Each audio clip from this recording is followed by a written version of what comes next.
د جنازې په منځ کې لاسونه د سلام نه مخکې ښکته کول دي او که د سلام نه بعد.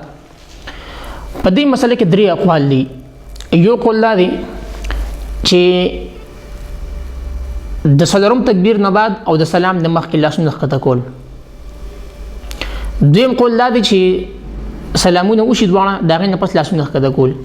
دریم قول دا دی چې یو سلام سره یو لاس ښکته کول او بل سلام سره بل لاس ښکته کول. په دې کې دا درې اقوال دي.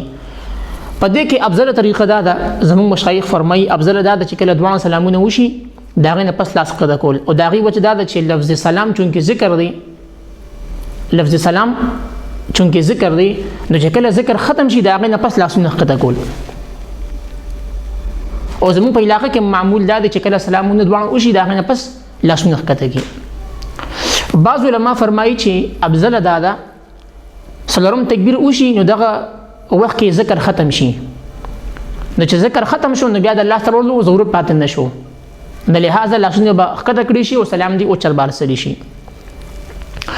او دریم قول په دې کې دا دی چې د هر سلام سره یو لاس ښکته کول. نو دغه علما فرمایي چې څلورم تکبیر وشي نو لفظ سلام ذکر دی، نو چې تا سلام وکړو یو لاس ښکته کړه، دویم سلام دی وکړو ذکر سره دویم لاس ښکته کړه. نو په دې کې به اوس خبره داسې کوو چې یو طرف ته په دې کې شدت اختیار نه کړی شي، سختی په دې کې را نه شي. نو هغې که موږ تطبیق داسې کوو چې کوم علاقې کې کوم معمول وي بس په هغې باندې عمل کول. چې کوم علاقې داسې وي هلته کې د سلام نه مخکې لاسونه ښکته کوي نو هغې په دغه باندې عمل کوي. کوم علاقې داسې وي چې هلته کې د سلامونو نه بعد لاسونه ښکته کول وي هغې په هغې باندې عمل کوي.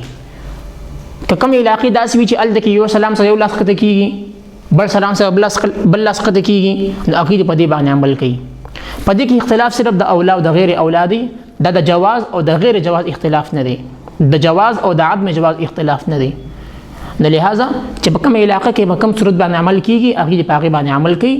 یو بل ته په دې باندې سپک سپورې ویل، یو بل ته په دې باندې ګورېدل دا ناجایز دي، دا ښه کار نه دی.